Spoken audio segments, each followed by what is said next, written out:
안식일에 예수님께서 밀밭 사이로 지나가셨습니다. 제자들이 밀 이삭을 잘라 손으로 비벼서 먹었습니다. 그러자 몇몇 바리새파 사람들이 말했습니다. 어찌하여 당신들은 안식일에 해서는 안 되는 일을 합니까? 예수님께서 그들에게 대답하셨습니다. 너희들은 다윗과 그 부하들이 굶주렸을 때 다윗이 한 일을 읽어보지 못했느냐? 다윗은 하나님의 집에 들어가서 제사장들 외에는 그 누구도 먹어서는 안 되는 진설병을 먹고 자기 부하들에게도 주지 않았느냐? 예수님께서 바리새파 사람들에게 말했습니다. 인자는 안식일의 주인이다. 또 다른 안식일에 예수님께서 회당에 가셔서 가르치고 계셨습니다. 거기에 오른손이 오그라든 사람이 있었습니다. 율법학자들과 바리새파 사람들이 예수님께서 안식일에 사람을 고치시는지 보기 위해 살피고 있었습니다. 그들은 예수님을 고소할 거리를 찾으려고 하였습니다. 예수님께서 그들의 생각을 아시고 손이 오그라든 사람에게 말씀하셨습니다. 일어나 앞으로 나오너라. 그러자 그 사람이 일어나 앞으로 나왔습니다. 예수님께서 말씀하셨습니다. 너희에게 묻겠다. 안식일에 선한 일을 하는 것이 옳으냐? 악한 일을 하는 것이 옳으냐? 생명을 살리는 것이 옳으냐? 죽이는 것이 옳으냐? 예수님께서 주위에 있는 사람들을 둘러보신 후 그 사람에게 말씀하셨습니다. 내 손을 내밀어라. 그 사람이 그렇게 하니 그의 손이 회복되었습니다. 그러자 그들은 화가 나서 예수님을 어떻게 처리할까 하고 서로 의논하였습니다. 그때 예수님께서 기도하러 산으로 올라가셨습니다. 예수님께서 밤을 지새며 하나님께 기도하였습니다. 날이 밝자 예수님께서 제자들을 부르셨습니다.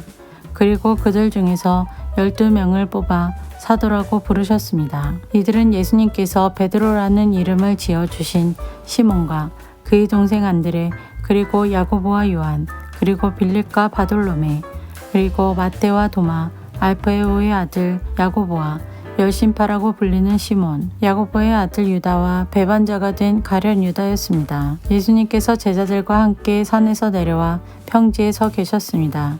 거기에는 제자들이 많이 있었고 온 유대와 예루살렘과 두로와 시돈 해안 지방에서 온 사람들도 많이 있었습니다.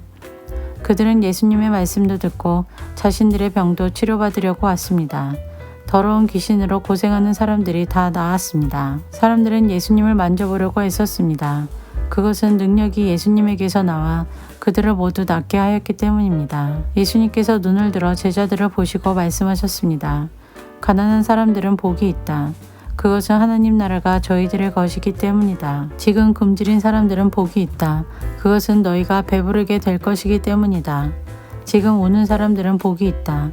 그것은 너희가 웃게 될 것이기 때문이다. 인자 때문에 사람들이 너희를 미워하고 너희를 배척하고 욕하고 누명을 씌울 때 너희에게 복이 있다. 그날에 기뻐하고 뛰어놀아라. 이는 하늘에서 너희의 상이 크기 때문이다. 그들의 조상들도 예언자들을 그렇게 대하였다.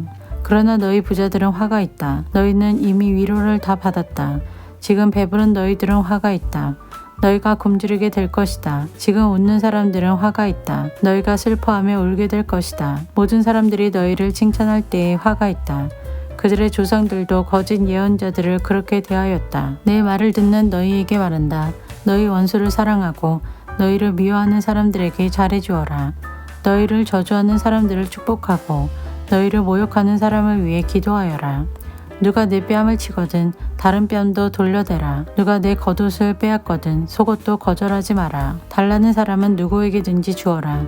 내 것을 빼앗는 사람에게 돌려달라고 하지 마라. 너희는 다른 사람이 내게 해주길 바라는 대로 다른 사람에게 해주어라. 너희가 만일 너희를 사랑하는 사람만 사랑한다면 칭찬받을 것이 무엇이냐?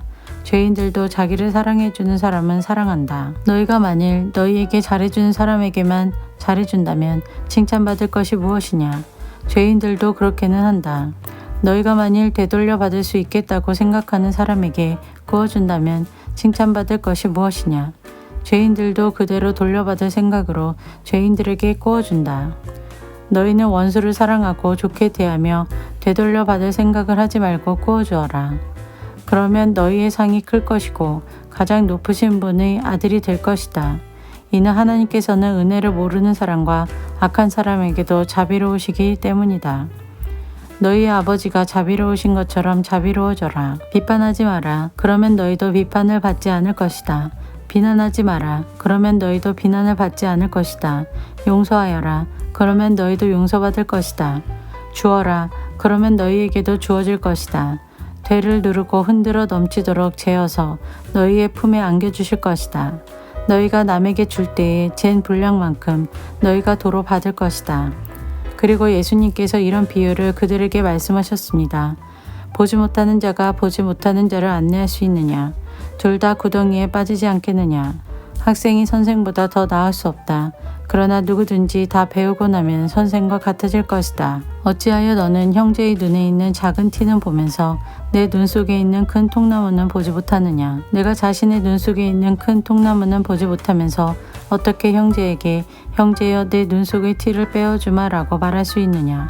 위선자여 우선 내 눈 속에 있는 통나무나 빼내라. 그런 다음에야 내 눈이 잘 보여서 형제의 눈 속에 있는 티를 뺄 수 있을 것이다.